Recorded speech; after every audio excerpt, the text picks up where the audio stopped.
It has been called the most exciting film of the year and the biggest film in a decade. The people who created it have won 15 Academy Awards. It has been in production for 3 years. It is the story of an ocean liner that capsizes, and it may be the greatest escape adventure of our time. Now, 20th Century Fox presents Irwin Allen's production of The Poseidon Adventure. Gene Hackman, Ernest Borgnine, Red Buttons, Carol Lindley, Roddy McDowell, Stella Stevens, and Shelley Winters in The Poseidon Adventure, the greatest escape adventure of our time.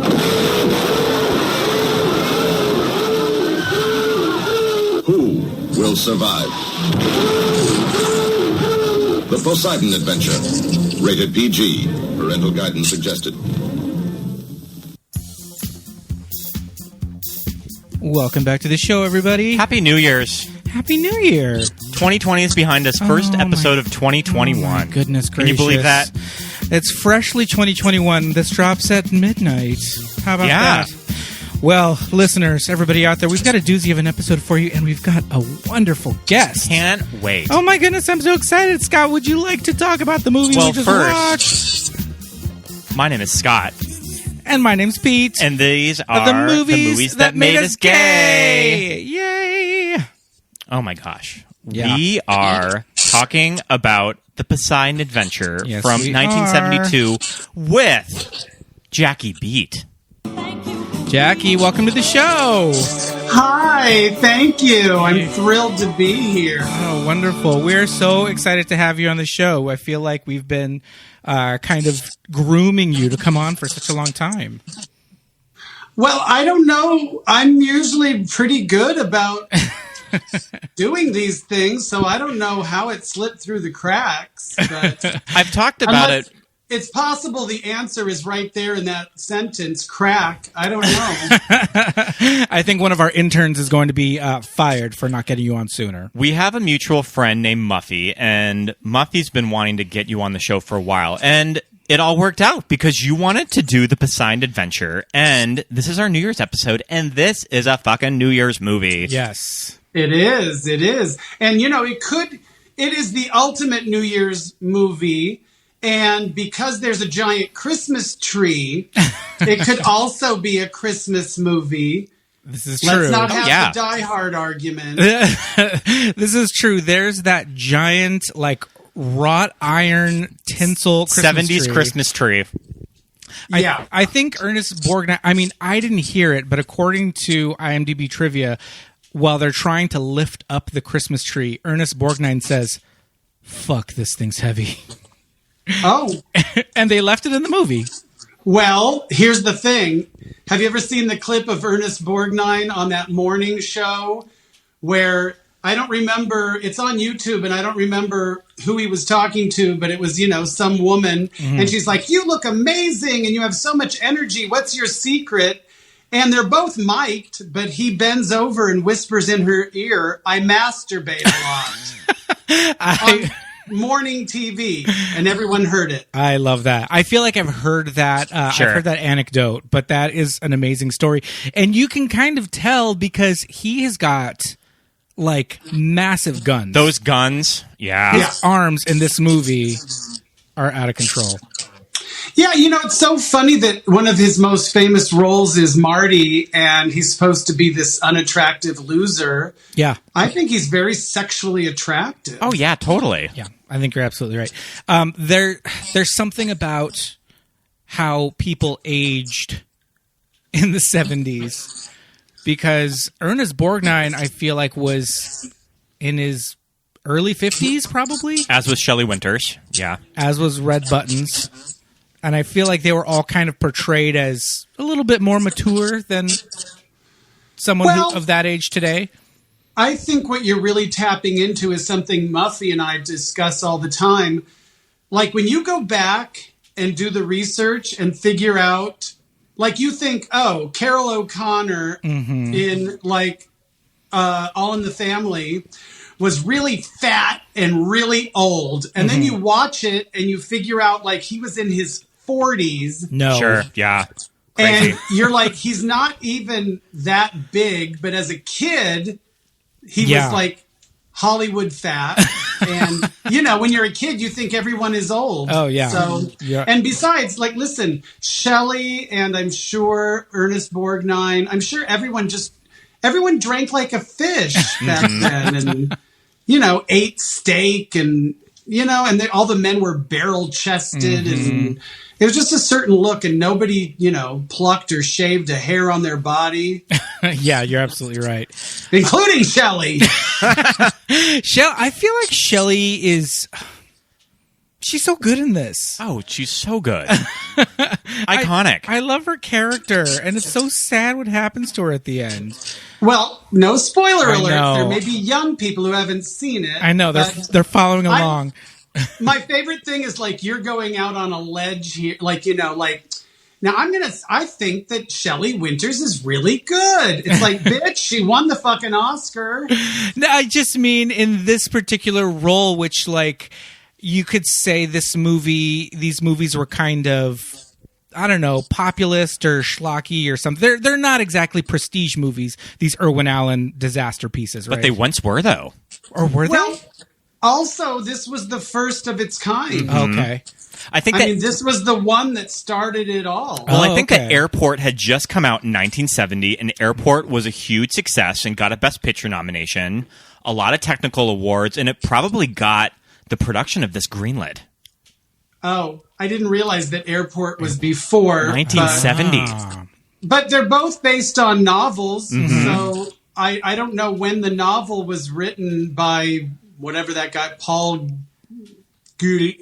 It starts with a G. That one. It's something French, I think. So anyway, I'm not sure, Right. He may have been Airport is huge. I'm going to write, one about a ship. Right. And these older Irwin Allen movies just sort of harken back to how movies used to be made in Hollywood. Very like Cecil B. DeMille. These were big goddamn productions. And I feel like the late 60s sort of did away with that after movies like My Fair Lady. And then you started to see kind of smaller movies with movie stars, but they were generally done on a soundstage, limited sets, usually plays, and Irwin Allen just busted out the big guns for this movie and just wanted it to be a huge deal. Yeah. And, I talk about this a lot when it comes to horror. And speaking of horror, I have to say this up front. Everyone who knows me knows that I have a room in my house dedicated to the movie Carrie. We've seen it. Carrie is my all-time favorite movie because it changed my life. I saw it in the theater when it came out. And, the moral of the story is don't mess with the freak. But when you told me, movies that made us gay, I had to go earlier. Carrie is 1976. And it really was the Poseidon Adventure. And I'm not sure what I was saying 2 seconds ago. I can't even remember what we were talking about. Okay. I have a real problem with CGI. Sure. I think that people on a cellular physiological level can tell when something is not real. So all the physical effects in, The Exorcist and, horror movies and I mean, for all intents and purposes, the Poseidon Adventure is a horror movie, It's just so, and I just love the physical effects, and I don't understand why every third chair is bolted to the floor. We are commenting on that too. Some of the chairs are flying around, and there's no rhyme or reason. Yeah. No, you can definitely tell when you're watching this movie, especially with that Christmas tree. They're lifting it up, they're really doing it, they're climbing it. These catwalks, we're watching it, just going, oh my God, that looks so dangerous. Yeah. Yeah, and when there's the flooding, when all of a sudden this corridor becomes, just the whole underwater sequence, it's pretty scary. But okay, so it came out, I always get confused, in 73 or 72? 72. Okay. I think The Exorcist is 73. That's why I get it. So it came out in 72, which meant I was 9. Do the math. I'm older than dirt. All right. So I remember going to the theater with friends of mine And this was back when you could sit in the movie theater and watch a movie 3 or 4 times. They didn't kick you out. Sure. And I don't remember when it came out. Like, was it a summer movie? It was a December movie. I think that it must have been a summer movie, or maybe we just went on the weekend. But we sat there and watched that movie 3 or 4 times. I was obsessed, and I started doing, Pamela Sue Martin's dialogue and Stella Stevens' dialogue, and this is the movie that made me gay. I love it. Yeah. I love it. The very moment that I knew I was gay was when Pamela Sue Martin ripped off her maxi red velvet skirt and had matching red velvet hot pants underneath. She came with the and tearaway. I literally clutched my phantom pearls. Yeah. Gene Hackman just says, that skirt's going to have to come off. And without skipping a beat, right. rips it off. And then, of course, he asks, the hooker with the heart of gold and the mouth of a trucker, Stella Stevens, like, are you wearing anything under that? Just my panties. What else do I need? How did those girls not come out when the boat flipped over? She must have had those secured down with tape. Okay, have you seen the publicity photos they took on the Queen Mary? No, we'll have to look at it. You guys, Google it. It's the entire cast. I mean, Stella Stevens jugs. It's unbelievable. And I'm a gay man, so when they catch my attention, something's going on. This character that she plays in the movie. Oh, this backstory is bananas. A former prostitute married to a police officer. The police officer who arrested her. Mm-hmm. Is it their Several honeymoon? times. Several That's how times. he was flirting with her. Yeah, he kept arresting her just so she would go out with him. I mean, no, I'm not trying to slut shame anybody, but I don't care how many loads you've taken, honey. You're a real doll. And again, is this Hollywood trying to push on us that Ernest Borgnine can only manage to swing somebody that he's paying? Right? Is he that much of an ogre that he's got to Well, he might have had good medical and dental and a really good retirement plan because he was a cop back in the days when they really knew how to take care of people. But True. I don't think he was paying for her. No, not at this point. You were probably a little bit younger than the kid from Little House on the Prairie. You mean Eric Shea? Yeah. He was. I didn't know he was on Little House on the Prairie. Yeah, he did a few episodes. Of Little House. I am not a fan of Little House on the Prairie. Oh, good. Neither am I. No, I don't like. It's what? People have dirt floors. Get the fuck out of here. I need to escape. I want glamour. I don't want fucking Little House. Who wants a little house on the prairie when, in just a few years, there's going to be a giant house on Dynasty? This is true. I know, right? This is true. And I mean, they're just wearing those Holly Hobby, Oh my God. Give me a fucking break. That was kind of, I don't know what it was in fashion, why that, was it because of Little House? Were they influencing each other? But I just remember the whole Holly Hobby thing and my sister being into it. And just not being that interested. But yeah, Eric Shea, I feel like as a teenager got kind of cute. There's some pictures of him on IMDb where I was like, okay. And all of the disaster movies had a similar character like this. That your little boy that would just comment on everything going around him. Mm-hmm. The Towering Inferno, Bobby Brady played this. Yep. And I think that there's also a similar character in Airport. So they all had this archetype of a child on board. Well, I feel like hiring, Mike Lookenland, I think is his name, who played Bobby Brady. That is like how in The Exorcist 2 they hired, Louise Fletcher because she kind of looks like Ellen Burstyn. You know what I mean? It's dark hair, freckles, it's very Camaro Trans Am. Yeah, you're absolutely right. And I think they probably threw in the kid because they wanted to appeal to the whole family, right? So they're like, okay, we got to get the little boys to watch this for some reason. And also, it's like, do you really care if an old person dies? The stakes are a little higher when there's the young people with them. Yeah. Yeah. I really was invested in Pamela Sue Martin. I thought she was lovely. I think that because I was just discussing this with my friend Sherry Vine, I feel terrible saying this. She's just horrible.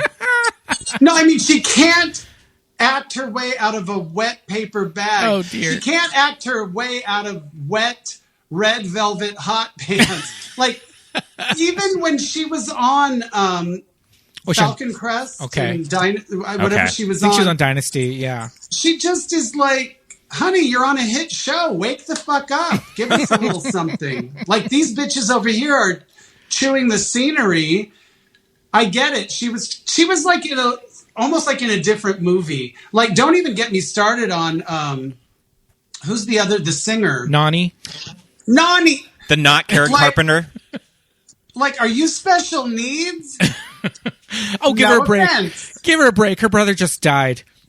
Oh, I know, but that relationship seemed a little incestuous. Yeah. Yeah. If my brother, looked like a sexy Jesus and played the drums, I might be into him too. But I mean, she was like, it's been 20 minutes. Get over it. I was getting Christopher Guest in Spinal Tap. From the brother. From the brother. I was like, is that? Oh my God. Totally. It was the exact same look. It was so funny. So we should set up some of the characters in this movie. We haven't even talked about Gene Hackman. No. Who, and again, this is the tricks that the 70s and ages will do. Gene Hackman, 42 years old when he shot this movie.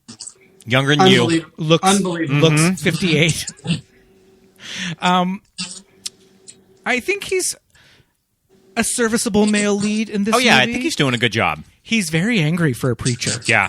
But he's extremely angry. It's a part of the character. I like most of his performance. I mean, it's it's kind of comic booky. Mm-hmm. Like, what part you're playing. There's a few moments where he really annoys me. Mm-hmm. Like, there's the part where he's...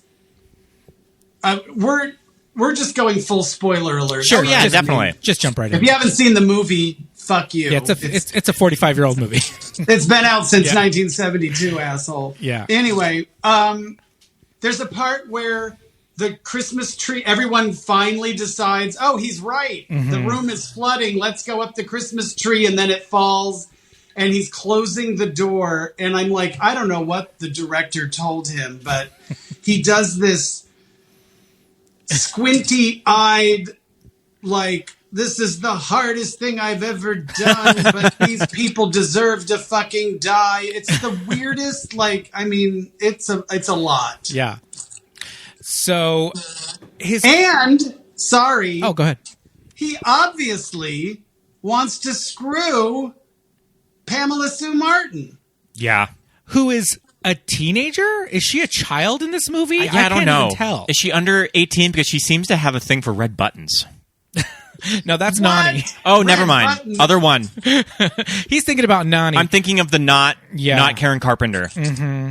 Oh, yeah. No, I think she's... I mean, how old can you be if you have, a brother that's Eric Shea's age? Right, that's what I'm thinking. I think she was supposed to be about 17. Yeah, I agree. And their relationship is a little suspect because later on, when he goes on his quest to find, the propeller room or whatever, and she just loses her mind. Yeah. Yeah. And it's like, okay, you're way too young to be this invested in this man who's probably your father's age.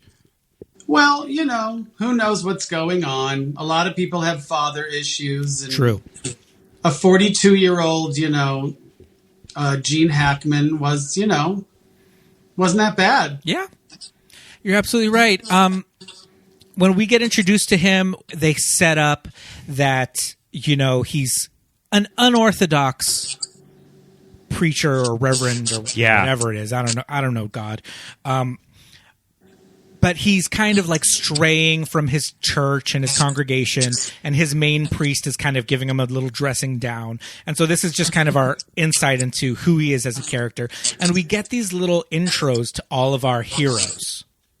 And yes. And first of all, let me just say that anyone who was as intuitive and smart and, I mean, he would not be a priest. Yeah. Or a minister or whatever the hell he was. I mean, he just wouldn't be. He'd be like, this is bullshit. Yeah, it took him way too long to figure it out. Well, it wasn't just like, what's the phrase?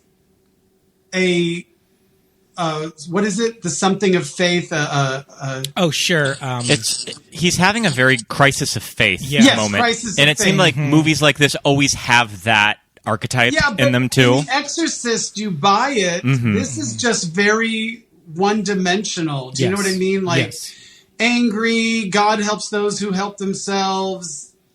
Like, I believe as much in science as I do. It's like, if you believe that much in science, you wouldn't believe the Bible. That's for damn sure. Very true. Very true. Oh, go ahead.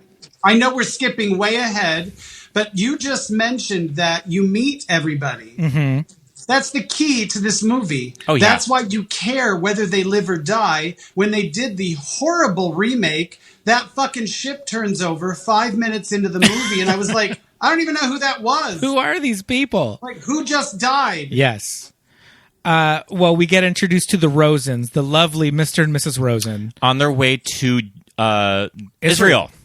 To meet their grandson for the very first time. Yes, it looks like one of their children has gone off to Israel to start their family. And Manny, played by Grandpa Joe from Willy Wonka. From Willy Wonka. Mm-hmm. And Belle, played by the lovely Shelley Winters. And these two, I feel like, are the real heart and soul of this movie. Oh, totally. They kind of are carrying the emotional weight. But they see jogging by Red Buttons, who his character trait is that he's quirky because he cares about his health. He has all those vitamins. What a weirdo. Yeah, well, what kind of bachelor is very concerned with his health and his looks and being fit? Yes. Oh. Yeah. Even as a 9-year-old, I was like, this is a queen.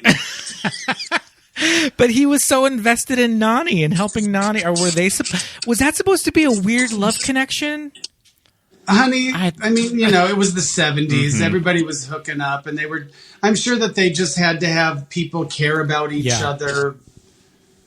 Yeah. Otherwise, she was so annoying, when she can't get up the ladder thing. Yeah. If one person didn't care, I mean, you saw Ernest Borgnine was like, leave the bitch. She's too slow. Yeah, just in fits the entire time. Well, next we meet Mr. How do they pronounce his last name? Rogo. Mike, and his lovely wife Linda, played by Stella Stevens. I love their character introduction in their cabin. Yeah, we talked a little bit about these two and their crazy backstory. We have a clip that we're going to listen to right now. And just how Ernest Borgnine shouts his dialogue. There is nothing subtle about this performance, and I am so here for it. And she even says, the character, you don't need to shout. I love it. Let's take a listen right now. Why don't you admit the real reason? You're still afraid some bum will recognize you. Oh, it's pretty stupid. You're out of that business now. You're my wife. You can't keep going around all the time being afraid that every guy you bump into is a former customer. Linda, you hear me? Will you shut up? I'm busy in here. You weren't on the streets that long. Out of how many guys did you know? You realize how slim the chances are that even one of these characters is on this boat? You don't have to shout. I said There's that line. This is the point whenever I revisit this movie that I get to the scene and I'm just like, damn, this movie's a fucking ride. They really did that. They really did this backstory, and I love it. And then she goes, I saw a young officer on board, and he looked pretty damn familiar, even with his clothes on. I love that. Yeah, she doesn't want to go to the main formal dinner. Partly because she's Eve. seasick, and she also thinks someone's going to recognize her. Yes. Yeah. Well, I don't know. Has she been hiding the whole time? Right. Well, she's got this suppository from the ship's doctor. She can barely drink water. How is she supposed to swallow that? You don't swallow it, Mr. Rogo. It's a suppository. For Christ's sake, I know what a suppository is. Get her out of here. This nightgown that she... the whole movie, you guys. I love that. We don't even need clips. This nightgown that she's wearing, too, is pretty great. Yeah. Is it that sort of robin's egg blue? Mm-hmm. Yeah. And her boobs are just like front and center. The girls are free. Yeah. Yeah. Oh, yeah. Yeah. And, yeah, oh my God, I can't, I just, there was something in my head. I can't remember. That's okay. Oh, I was going to say, like, the performances are very cartoonish and very broad. And I just feel like the real star of the movie were the special effects. And I'm not saying that the people were bad, but it's very sitcom. This is like a couple on a sitcom, you know? Yeah. I mean, a couple of years later, we get The Love Boat, which is, you know... And also, Wonder Woman, the TV show, just dropped to HBO Max, and Stella Stevens is in the pilot for Wonder Woman. Oh, really? So later went on to do TV. Yeah. How about that? She's also in... I think it's a horror movie called The Granny. Oh. And it has one of the best lines ever. I think it's called The Granny with Stella Stevens. She's older. It was like, 90s or something. In the 90s. It wasn't her in her 90s. And she tells her son, "You're a load I should have swallowed." Oh, my gosh. That's one of the best lines ever. And I can imagine one Stella Stevens delivering it. That's amazing. Who else do we meet? We get introduced to Nani doing her rehearsal. I did read that they did dub The Morning After. That is not her singing voice. No, it's not. And I think the official title of the song is not The Morning After. I think it's Song from the Poseidon Adventure is the official name of that song. Well, and then they were like, oh, I think this is going to be a hit. Ended up winning Best Original Song. Oh, it did? It did. Oscar? Yep. That's kind of cool. Mm-hmm. It's pretty funny when you listen to the lyrics. It's like they're kind of describing, it's like if a love / inspirational song can describe, having to climb out of an upside down ship. It's like, we get it. It was setting the stage for Celine's ballad from Titanic. True, I guess. Yeah. Yeah, it was ahead of its time. Yeah. Who else do we have? Well, the ship is captained by Leslie Nielsen, and it's one of those things that I always forget that Leslie Nielsen at one time was like a matinee idol. Like, he wasn't really a comedian, but he did, like, Forbidden Planet, this movie. So I always forget that he was a legit Hollywood actor. Well, I think that's... At this time, yeah. That's part of why he was cast in Airplane as this straight man character, was because he played these really straight-laced characters in his career. So, and I mean, if you think about it and watch his performances in the comedies, the straighter you play it, the funnier it is. Yeah, especially in the very first Airplane. He's pretty much just playing this like... I love when he just, in the middle of what he's doing, just says, and Happy New Year. Like, doesn't even miss a beat. Oh, Happy New Year. I love that this kid just, like, breaks into the damn bridge of a cruise ship. When there's a storm outside. 35-foot waves. And he's just like, hey. Yeah. We meet Susan and his name is Robin, Eric Shea. Dude, I don't even think they even refer to him by name. She does. She does? Okay. Yeah. They're on the ship without their parents. They're going to meet them, I guess. Is the ship supposed to be going to Greece, I think? New York to Greece. I'm not. I think so. It's going to Athens. I know it's I think it's. Yes, I think so. Yeah. Because everybody has different plans. We forgot one thing as far as Nani and the band. They're playing for free. Oh. Remember, they say that like it just makes absolutely no sense. I've performed on so many cruise ships, and it's like, oh yeah, they got on the ship in Gibraltar. They're performing, for a free trip to, it just makes absolutely no sense. Hey, maybe that's how cruises worked in the early 70s. Probably. Maybe not. I don't know. It's like when we did watch Airport.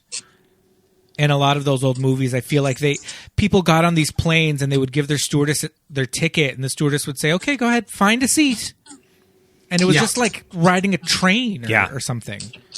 Yeah, there's all sorts of weird things when it comes to travel, like back in the day. Yeah, it was just very like fast and loose, and just like, all right, you're here, get on. Yeah, there used to be like all these plot lines where somebody could just hand somebody else a ticket. Yeah. Mm-hmm. You know what I mean? Like, oh, my wedding was just called off. Take my seat. I've got 2 tickets to Hawaii for my, honeymoon. Oh, I'll go with you. I'm your friend. Yeah, not anymore. No. Yeah, so Nani and the band are playing for free. They're a bunch of hippies. And they're very, like, this is a New Year's Eve party. Everybody's dressed to the nines. And they're just kind of there, and they're, like... swinging around. Suede vests and, hot pants. Yeah. Their outfits are a little Planet of the Apes adjacent. Yeah. Yes, indeed. Yes, indeed. But I feel like once we kind of get introduced to all of our heroes, then the ship pretty much gets struck by this rogue wave really quickly. Yeah. And it just flips right the hell upside down. And that scene is kind of terrifying. Oh, yeah. It's pretty frightening. It's really well done. Yeah. Have you watched any behind the scenes or making of? We watched one right before we recorded. Yeah. I was obsessed. I mean, I was literally obsessed as a... You know what it is? It's the same way I'm obsessed with things like 9/11. But, one is real and the other is just like... Oh my God, and every time you watch it, you see something new because there's so much happening. Mm-hmm. Well, I suppose that a movie like this to a child, it's an interesting way to be introduced to death on screen. Because there's something about how people die in this movie that's very raw and real. And it's something that you don't really see in a lot of blockbusters anymore. That you don't really see dead bodies lying around when they have those cutaways of just people lying around and they have to pick up people to like move the Christmas tree. It's pretty intense. Yeah. And some of the ways they die was a little pre-80s horror movie where, like they were, the guy through the skylight, obviously is the, piece de resistance. And I think the piano falls on somebody and just like all these, yeah. And I just figured out that my favorite thing in the world is people getting all dressed up in 70s fashions, if you will, to have the time of their life. And then all hell breaks loose and your smile turns into a look of horror, usually in slow motion. And that is what the Poseidon Adventure and Carrie have in common. Mm-hmm. Yeah. Like all hell breaks loose. It's like, I am so happy. What just happened? Like, it's like a nightmare. Yeah. And it's simultaneously exciting and terrifying and beautiful and hideous and magical and violent. It's so, to see it at a certain age, it's like very sexual. Mm-hmm. Yeah. And both of these movies present something that is kind of a little kid can see themselves. You can think about when I go to my prom. Is it going to be like that? Well, not, explosions and people catching on fire, but, you can imagine what your prom will be like. And you can think about, well, what if my family goes on a cruise? What if I was on this cruise and I was in that dining room? Like, where would I go if the room was turning upside down? Well, it's so funny, and I just have to be completely honest. As someone who loves both of those movies, I have never thought that. I'm not kidding. I have never thought... These are dreamscapes to me. Mm-hmm. And I've never thought like what it would be like to go to my prom, even as a little kid, or like if I went on a cruise ship. The only thing that comes close to what you just said is I have wondered, would I be a person who fights tooth and nail and climbs up that fucking Christmas tree? Or would I be one of those people that's like, help is coming, just sit on your ass? But the real question is... I think I'd fight. But the real question is, could you make that Christmas tree climb wearing Stella Stevens shoes? Honey, every time they have that shot... Yeah, we noticed it last night. Heel, like the bar, hooking. That rebar. Yeah. And then it's crazy. At least it's a chunky heel. It's not a stiletto. It's like maybe there's a little bit of stability there. Right. But yeah. I don't know. I've been on cruises, and I don't necessarily worry about it capsizing or sinking, really. But it's constantly going through my mind whenever we take cruises. But yeah, you're just out there on the ocean in this giant iron death trap. Okay, and it really... okay, first of all, when you think about how much it fucking weighs... Yeah. And you're literally a floating city, and you're in the middle of nowhere... And I will be fine, and then I will just be in bed, and out of nowhere, just think like, bitch, you're not in a hotel room.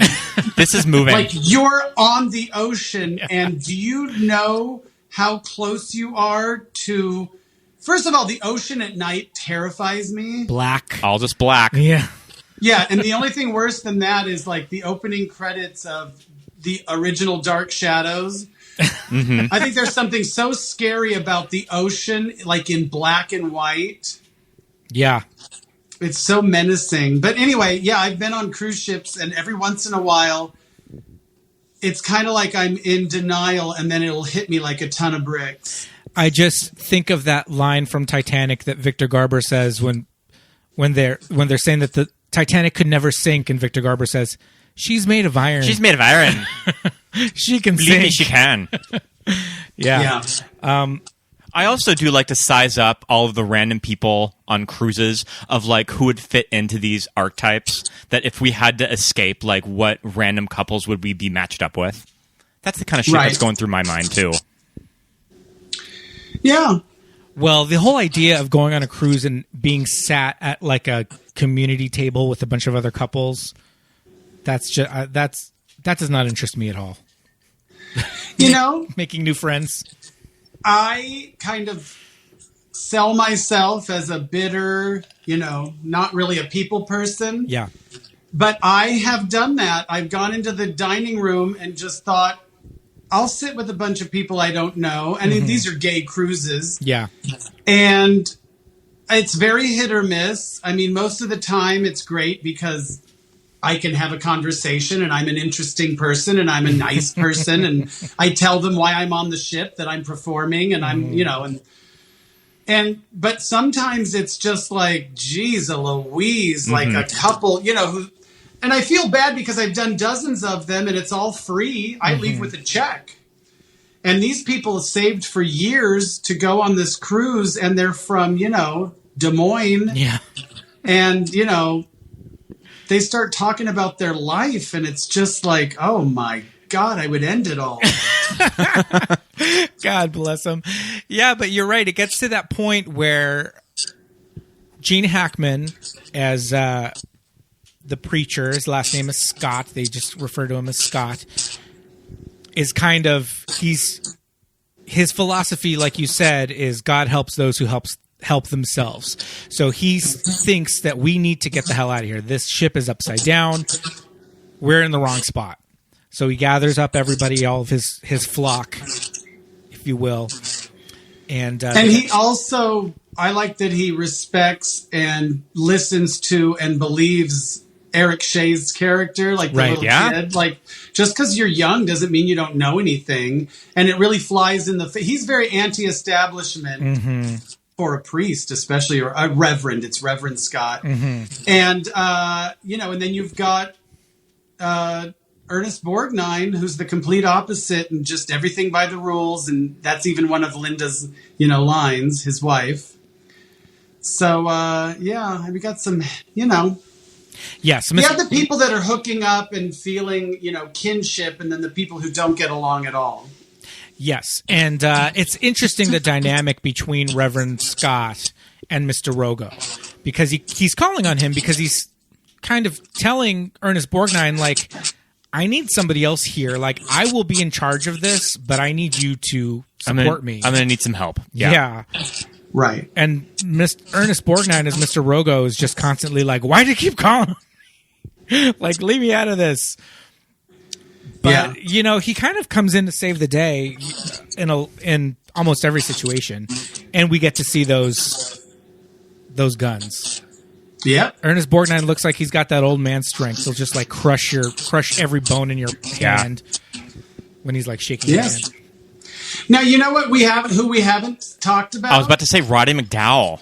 Akers. Oh, yes, Mr. Akers. Roddy McDowall. Our third appearance from Roddy McDowall on the podcast. Bedknobs and Broomsticks, Fright Night, and now the Poseidon Adventure. Yes, indeed. Oh, my God. He's a Who returning... did Fright Night? Except for some friends of ours. Podcast called Homos on Haunted Hill. That was one of our Halloween movies. I love Fright Night. Yeah. And his character is... A queen! Yeah, I was going to say, is he a coded... Roddy McDowall playing a coded character? I have no idea what you're talking about. Yeah. He's a server on the ship, right? Yes. He works on the ship, Mr. Akers. And he's trapped up there on that little teeny ledge above the door to the kitchen. Right, which it's just what would you call that? It's like a little landing, yeah. Yeah. Yeah, I mean, if you think about it, you have to figure out what it is when the ship is upside. Right. That's what's interesting about this production design. And I did read that set that they turned over, it was a practical set of when they shot it. That set they turned and then they literally flipped it. Oh wow! So yeah, it's the same set that they just repurposed, which is pretty cool. That's crazy. That's amazing.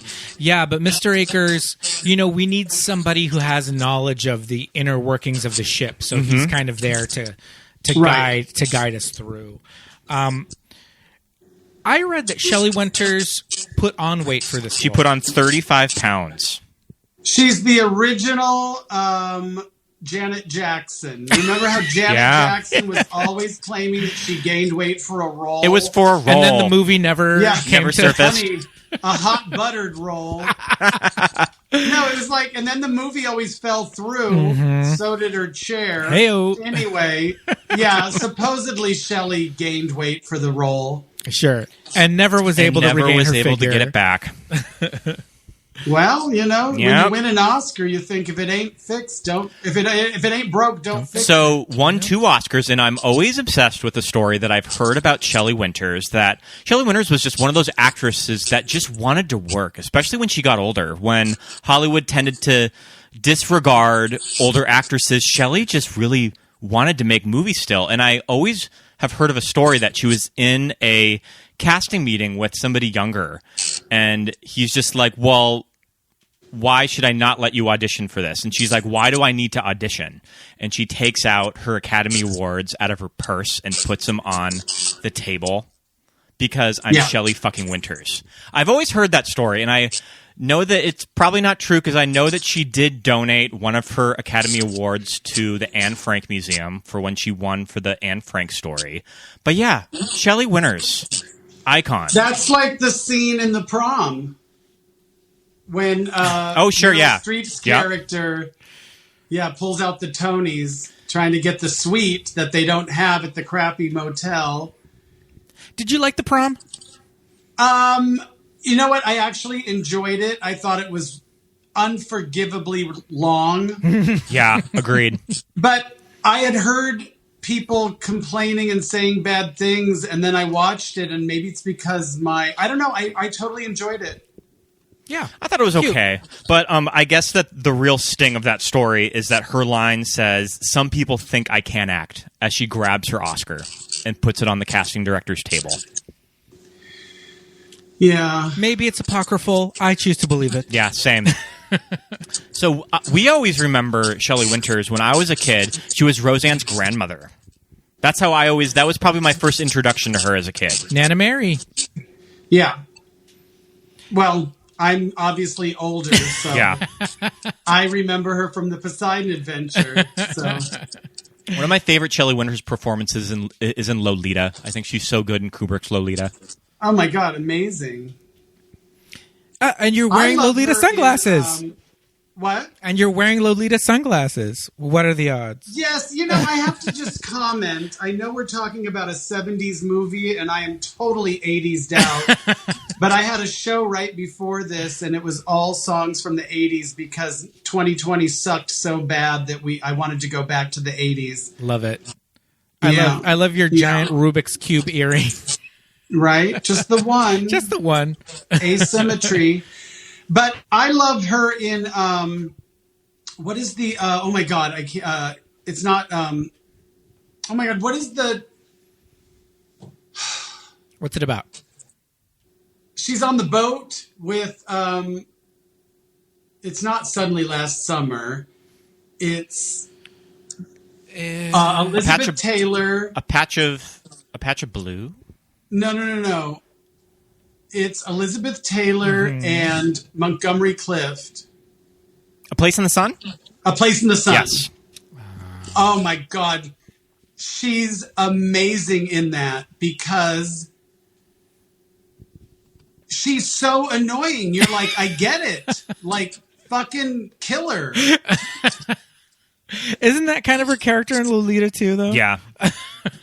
Well, there seems to be a pattern. A through line.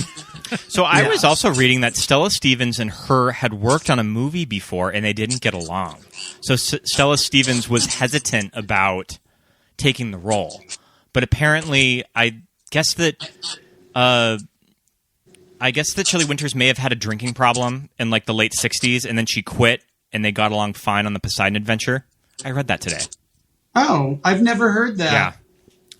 I also read on IMDb that Red Buttons and Carol Lindley plays Nani also didn't get along on the set of Poseidon Adventure. They hated each other, and they shared all their scenes together.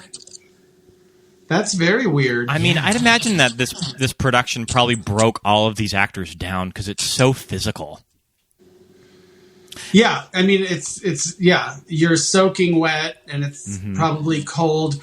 Back in the, I want to say, late 80s, a pair of the Red Hot pants went up for auction and I wanted them so bad and I didn't have any money back then. And it must have been like one of 10 pairs. Sure. But, oh my God, wouldn't that be amazing? That would be... Would they be framed right now if you had purchased Oh my God, totally! I also feel like, isn't the legend of this movie that they all kind of performed almost all of their own stunts? Because a lot of it had to be in camera. Yeah. Because that is Shelley Winters and Gene Hackman underwater.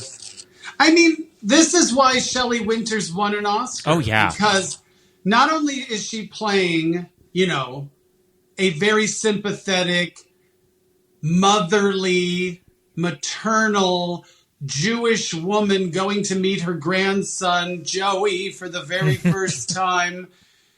And she's always, trying to help Red Buttons find love. And, but then she gained weight for the role. She put her vanity on the back burner. And she did her own stunts. And, it's not very flattering when she's underwater and the dress goes up and you can see her granny panties.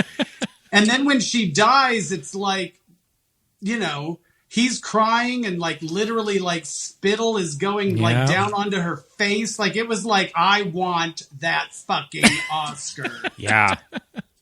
Yeah. It's very poignant, especially when she has her the necklace with the pendant on it. We have to talk about that scene. Oh my goodness. Well, I mean, everything that happens after they climb up that Christmas tree until they get to this. They're trying to make their way to the propeller room. Right, the propeller shaft. Yes, because the hull is at its thinnest in that area. It's 1 inch less than 2 inches. Exactly. Do you know how thick 1 inch of steel is? It's 1 inch less than 2 inches. We're moving. We're going to the propeller room. Yeah, all because... So you guys are talking about the scene where she goes, I want you to give this to our grandson. Yeah. I'm going somewhere you're not. Yeah, it's... The introduction of that scene, of the look on her face when she grabs the necklace, we have it. Oh, we do have an audio clip of that scene. So why don't we take a listen to that? The rest of you, pull yourself along the rope. Take a deep breath first. It can't be more than 30 seconds at the most. Mr. Scott, how long can you hold your breath? I don't know. Do me a favor, please. Try it now. Mr. Rogo, time him. Go ahead. Mr. Scott, look at this. Look, I was the underwater swimming champ of New York 3 years running. I held my breath 2 minutes and 47 seconds. Let me do this, please. Well, you were 17 then. Oh, for hours you've all been dragging and pulling me all this way. Now I have a chance to do something I know how to do. Please, may I do this for everybody? Mrs. Rosa, I think I'm perfectly capable of holding my breath long enough to swim 35 feet. This is something that I can do. Yeah. And when you hear it, 2 minutes and 40-something seconds, you immediately, your lungs are like, oh my God, how is that even possible? Yeah, that's crazy. If you've ever been to a gay bar in Palm Springs called Quads, video bar, and they sometimes during their video nights, they have a montage of the morning after, and it ends with Shelley diving in the water.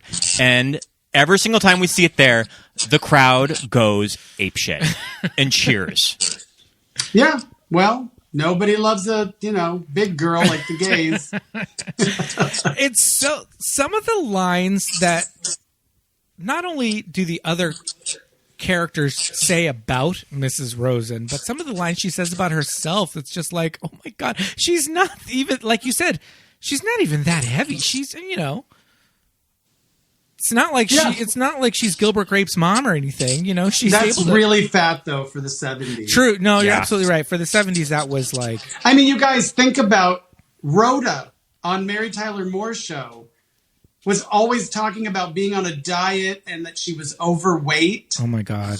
Like compared to who? Mary? Like that's not a good judge of, Wow. I never picked up on that. Yeah. That oh my goodness. That's insane. And then when, Rhoda got her own show, she had to become the Mary, and then Brenda, her sister, had to become the Rhoda. And the Rhodas are always just so much more funny. Mm-hmm. Yeah. And speaking of the 80s, are you familiar with Square Pegs? Yes. And, Sarah Jessica Parker was one of the characters. And her friend, the actress who played her friend on that show, was like, they called her like that fat girl. Yeah. She wasn't even chubby, like, at all. But my favorite character of Square Pegs, because she has all the best lines of the episode. She does. Of course. She's the funniest. She's got the best clothes. It's always the second banana. Yeah. That's so interesting, though, how Hollywood levels of, like, body type. Yeah, that's why it is revolutionary to have actual... I think I just tweeted this recently because when I saw The Prom, I was like, the best thing to come out of all this, new way of thinking and inclusivity... the best thing to come out of it can be summed up with 2 words: fat dancers. Because now there's a fat dancer. Like, of course, fat people can dance. Fat people love to dance. Fat people can be light on their feet. There's always going to be a fat person at the prom or wherever.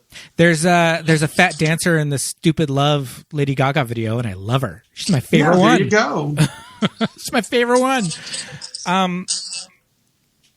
So Shelley saves the day when Reverend Scott gets trapped under, detritus. Yeah. In A this, piece of metal. a piece of metal. Those shots of Shelley swimming are incredible. Yeah. And it's her, man. Mm-hmm. Yeah. Oh, you can tell. Yeah. I mean, there's just no question. Yeah, it's amazing. And, it's funny because there are some scenes where Gene Hackman will kind of run across something, or he kind of walks up this staircase, but it's the underside of a staircase. And he walks up fine, but he's got to get the hose to like pull everybody up. Right. And it's like, what? He ran up there, no problem. I mean, maybe Shelley Winters would need some help, but they made it seem like he was the only one that could do these like feats of manhood. Yeah. And everybody else needed to like watch him do it, and then they could do it with some help. Maybe he had God on his side. This is true. This is true. But yeah, after Shelley Winters makes it to the other side, Has a heart attack. she has a heart attack and drops dead. She died a hero, though. Yep. True. And I mean, it's really harsh that her husband doesn't want to leave. Oh my God. And oh my God, I seriously get emotional thinking about this.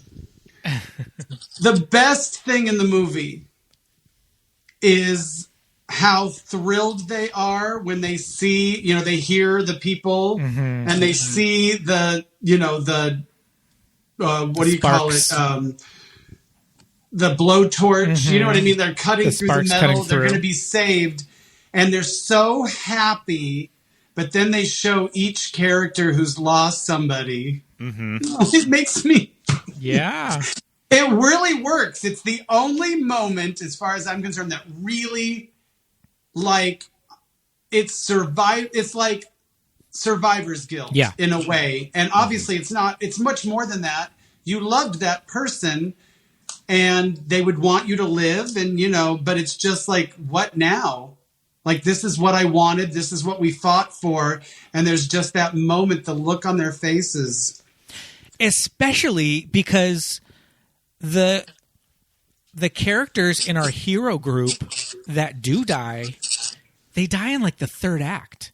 They're almost at the end. So I always forget about Stella Stevens' death until it happens. Like, I always kind of forget that she doesn't make it. Yeah, and when she does fall into that fiery water, you're like, damn. This movie's like unforgiving. Yeah, well, it's wild. I mean, there's a part of me. Here's the only thing. Like, I know that it would be terrible if one of the, if like Eric Shea died. I mean, that would be horrible. That would be the Quentin Tarantino remake.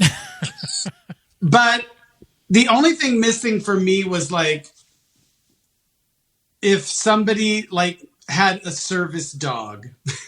Sure. Because I'm not kidding you. When I'm watching a movie and there's like a baby, crawling across the freeway, I'm like, who cares? But if somebody looks the wrong way at a dog, I'm like, you better fucking not. I don't think that I saw any dogs on the ship. Yeah, No, there wasn't any.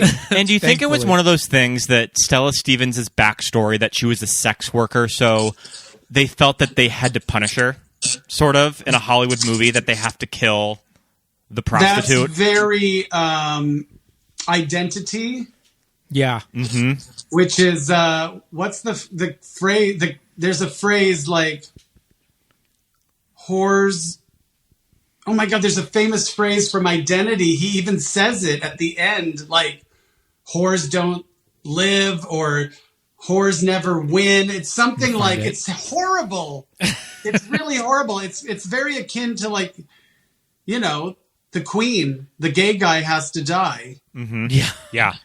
And he does. Akers. Yeah, Akers is the first one of the heroes. I hate his death. I always forget about that death too, and it always takes me by surprise. It's so poorly. It's really weird. Yeah. It's so weird to talk about a movie that I love. And it's super throwaway he's too. Holding on, and then they do this side thing where, he obviously I don't think he really... but anyway, it's just weird. I almost wonder if they had something more complicated planned and it just didn't work out, so they just had to use that shot. I don't know. Well, I think they have like, the close up of him, and then they have somebody in his outfit falling into the water. Yeah, because they're in the actual like smokestack or whatever you call it. Yeah. Yeah, and that was the other thing. I'm like, the water was like bubbling down there. I was like, is it supposed to be like boiling water or something? Like, I know. because he just falls into the water.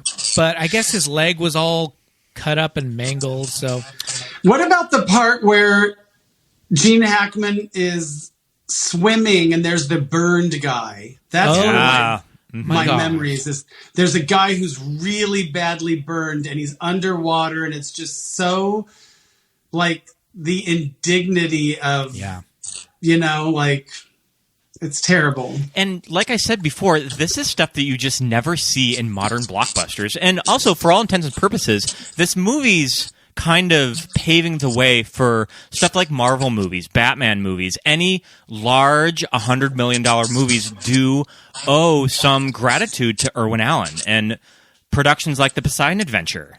And also, I agree. And just like the deaths in this movie, this is not stuff that you see in modern blockbusters. Yeah.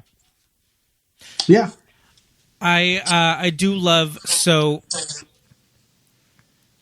when they get to this final portal, they got to go across this treacherous catwalk to get to this door. But there's an explosion or something, and it's blocked by steam. So the only way that they can stop the steam is this valve, and Gene Hackman is hanging from this valve, turning it in midair. Yeah. Screaming to God. This is some like American Ninja Warrior shit right here. Oh, totally. The upper body core strength required to like turn this valve, supporting his entire body weight. Do we have some of him screaming at Jesus at that point? No, I don't think we do. have Ernest Borgnine's crazy last bit where he's just yelling at him. Oh, when because Stella Stevens had fallen into the fiery abyss at this point. You took my Linda. Okay. Do you want to hear some of that, Scott? Sure. Okay, we'll listen to some of that because we do that. You creature! You lying, murdering son of a bitch! You almost suckered me in! I started to believe in your promises that we had a chance! What chance? You took from me the only thing I ever loved in the whole world! My Linda! You killed her! You killed her! It makes me cry. It's rough. Poor Linda. Because the movie is really about not giving up. Mm-hmm. Like, and honestly, like, I was also obsessed with a TV series called I Survived. Have you ever seen that? Mm-mm. I think that's what it's called. My brain is like oatmeal. There was one episode where a woman was on a plane. She was a flight attendant on a plane that was hijacked. And they sat 3 people down and they said, every 20 minutes we're going to kill someone. If you don't, let us fly wherever. She's in the window seat and 20 minutes go by and they get the person in the aisle seat, walk them up in front of everybody, in front of the open door, shoot them in the head and push them out. Oh, jeez. 20 minutes later, the person sitting next to her, and she's being interviewed telling the story, so she obviously is alive. And you're just like, oh my God, I wonder how this ends, or how did she get out of it? Yeah. So shoots the second person. 20 minutes later, they get her, stand her up, they shoot her in the head. Oh my God. Throw her out of the open, plane door where there's all these, other bodies. And she's like, I didn't know if I was alive or dead. Anyway, it's this, like, you just never fucking know. Yeah. Don't ever give up. Yeah. And that's what I hear.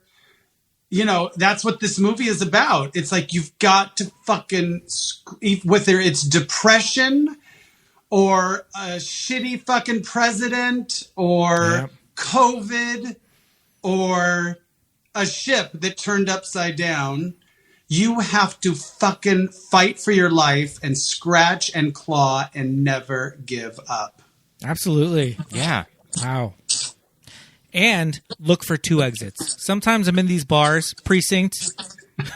I'm like, I got to go down these stairs. If there's a fire here, get out of here. Oh, yeah. But, yeah.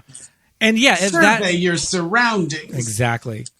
But yeah, that's exactly, the idea when, like you said, when Mr. Rosen doesn't want to leave Shelley Winters. Yeah. He wants to stay there with her because he's like, why should I go? She's my whole life. And they're like, well, you do have your grandson waiting for you. They give him a reason to keep going. And, yes. and it's one of those things, like I said, they were right there. They're like right at the end.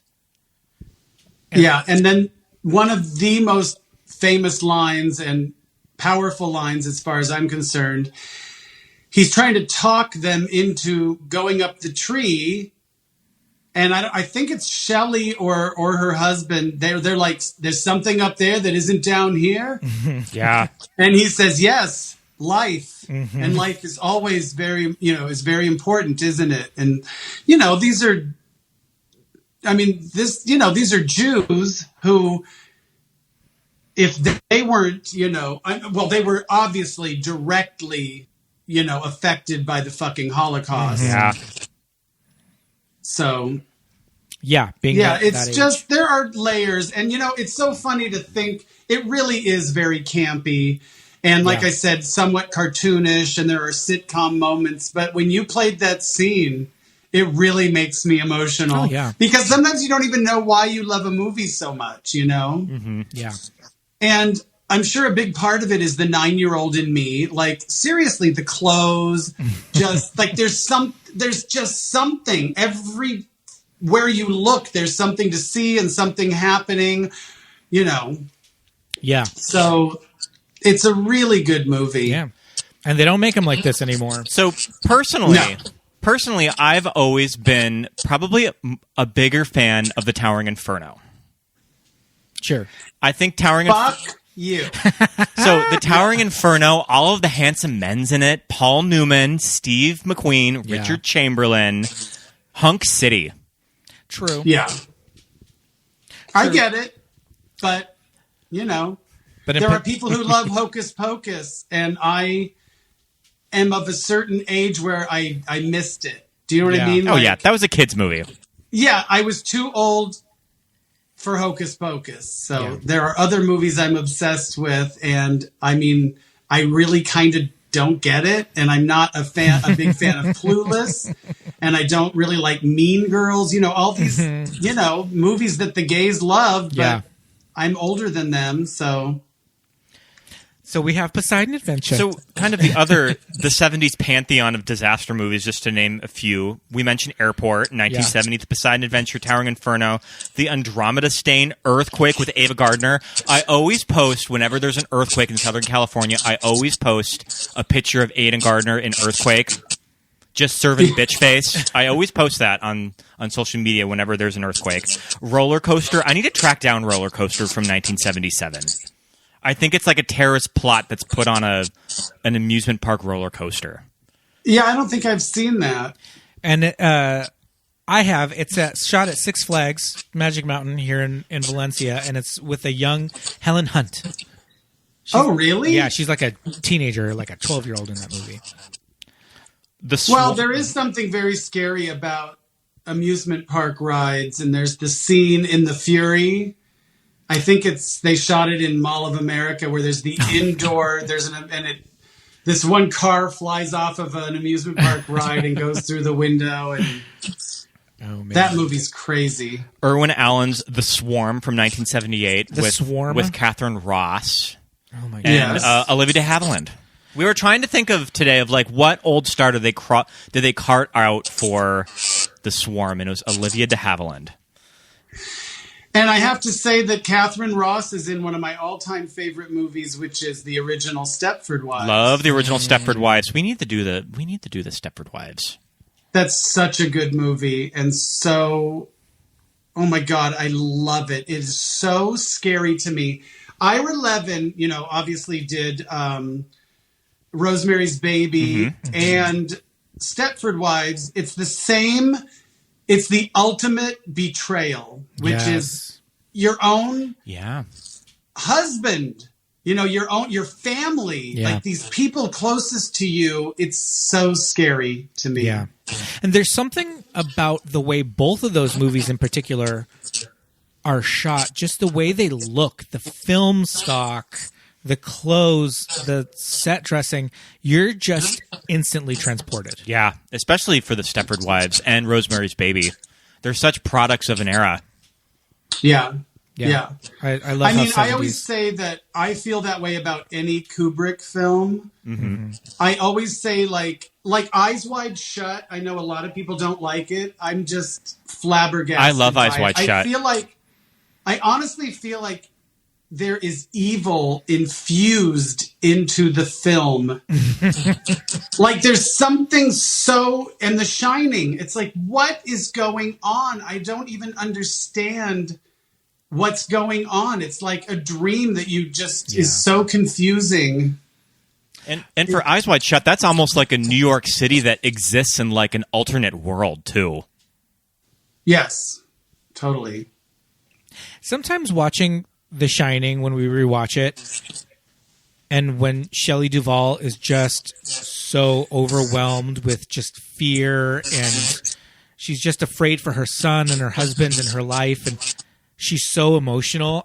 I just get anxiety because I'm just like, Shelley, knowing what Kubrick kind of put her through to make it. Yeah. I'm just like, oh, this is too real. She's so good. You can kind of tell that it's real. That's how I feel about the bathroom scene where Nicole Kidman and Tom Cruise are getting stoned, or she's getting stoned. I can't remember if he does. And the vitriol, like the way she talks to him, I'm like, this is fucking real. And she's talking about the sailor. Yeah. It's like, this is fucking real. Was that take 10? Was that take 15? Was it 50? I don't know. It feels like take one, and like we're not supposed to be seeing it. Yeah. True. Yeah, those movies are so heavy. But the Poseidon Adventure... It's still a formula that even in kind of the modern state of blockbusters, they still sort of retreat to this formula. There was like the Rock movie San Andreas. Independence Day has a very Irwin Allen structure to it, and I think that's what makes that movie fun to watch, is that it's kind of a throwback to movies like this. Yeah. But yeah, like Hollywood does kind of come back to this formula that worked in 1972. And, you know, if you think about it, it really is... It's almost like a murder mystery or a slasher movie. You know, people are dying one by one, and in you know, progressively more creative, horrific ways. And it just, you know, what's chasing them is, you know, the situation on this capsized ship as opposed to, you know, a hockey masked serial killer. Yeah, absolutely. It's similar. Yeah. And, you know, there's the whole discussion of gay men just being so, you know, invested in horror movies and all of that, which we won't even go into. We've definitely talked about on this show in prior episodes. Yeah, but you're absolutely right. It does follow that formula. And yeah, just I think some of the things that kind of attract, or that can attract, you know, gay people to this movie are, you know, besides, you know, the visuals, the costumes, the, you know, the setting and all that, are just these characters, you know, and Shelley Winters and Stella Stevens in particular. And fighting for your fucking life. Yeah. Oh, yeah. I mean, I'm sorry, especially gay men of a certain age. I mean, you know, obviously I saw it way before, you know, any of that, but yeah. Yeah, it's just, these are the things that bring us to these movies. We usually ask, or sometimes we like to talk to our guests about if we feel like people who haven't seen this movie should check it out before listening to us, or do you think it's worth a rewatch? Obviously, I don't think I even have to ask that. Well, I mean, you have to preface it with it was a different time. Mm-hmm. But I have to say, it's not, it really moves. Like, it's not boring to me. It doesn't have that 70s pace to it. I mean, I love the original Planet of the Apes from 1968, and I was obsessed with that movie. Mm-hmm. And I tried to watch it on a plane recently, and it has a glacial pace. It is so fucking boring. Yeah, it's slow. like you can tell Rod Serling, wrote or co-wrote the screenplay because it's really, I mean, it's a good idea and visually it's amazing. But it all leads up to that last shot, like the twist, the M. Night Shyamalama ding dong. And, I realize even his mother calls him that. I'm not even remotely creative. But you know what I mean? It's like, It gets going pretty fast. I feel like even though, today's audiences may find it a little campier that, and like, some of the effects but it really does move pretty good. I think that people would enjoy it. I really do. I agree. But even that model of the ship that they have, like bobbing on the ocean, I think it's pretty successful. Yeah. I don't think a lot of the special effects are that.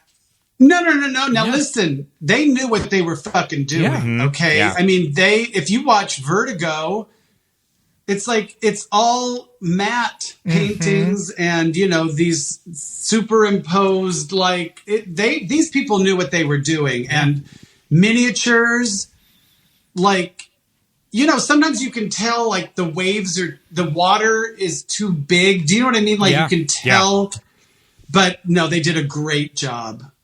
Yeah, we were thinking about that ship had to be like gigantic because you're right, water doesn't like miniaturize, to a smaller set. So all that stuff really holds up. So yeah, I think just kind of understanding that it is from a different era, but you're right, it's got a very snappy pace to it. So it's something that people can just definitely sit down and enjoy. Yeah, and what you might miss, I don't know, you more than make up for in 70s fashion. Oh yeah. Yes, indeed. And I mean, it starts off big. It's like Ernest Borgnine and Stella Stevens right out of the gate. Yep. You're just kind of getting bowled over by this crazy, situation that these two characters have. So I think modern audiences can appreciate it. Do we have to, are we getting to final thoughts? I think so. Yeah. I love the Poseidon Adventure. Jackie, I think you summed it up so well. Yeah.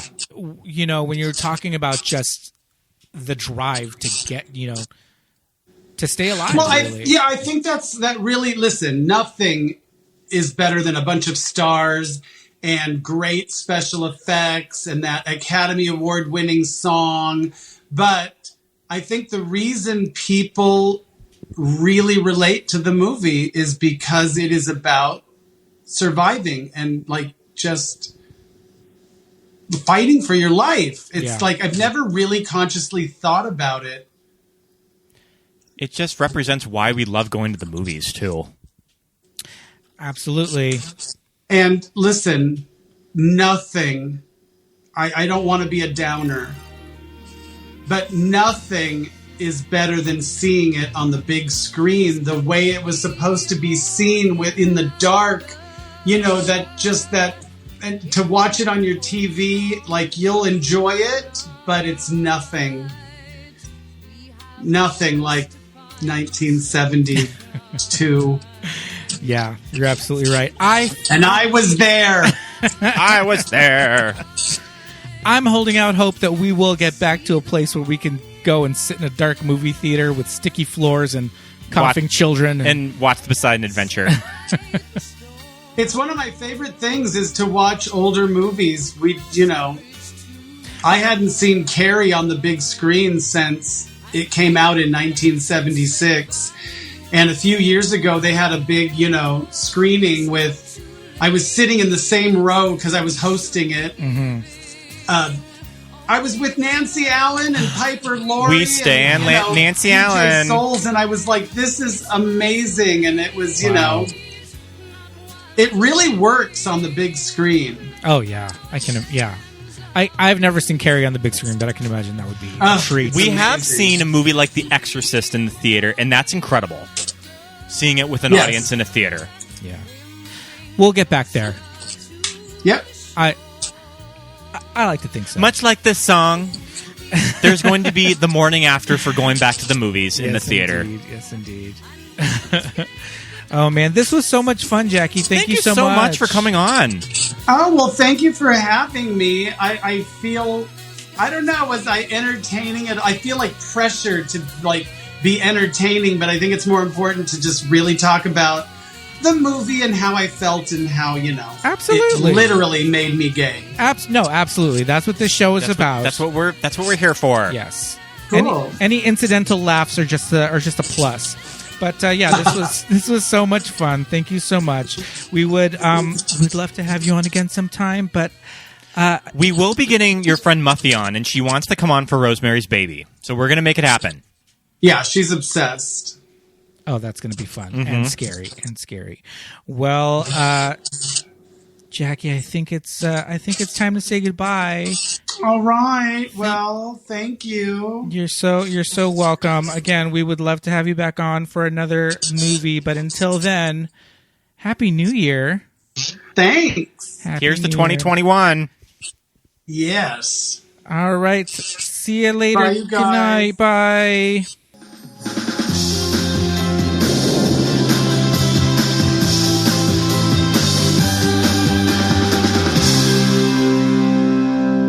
And thank you so much for listening, everybody. The show was so much fun. I can't wait to get to the 2021 movies. So many movies to cover in 2021. We got off to a great start with Jackie. Yes. This is a wonderful start to the new year with a wonderful guest. Thank you guys for listening so much. Before we let you go, we've got some Patreon shout-outs because we have a new patron.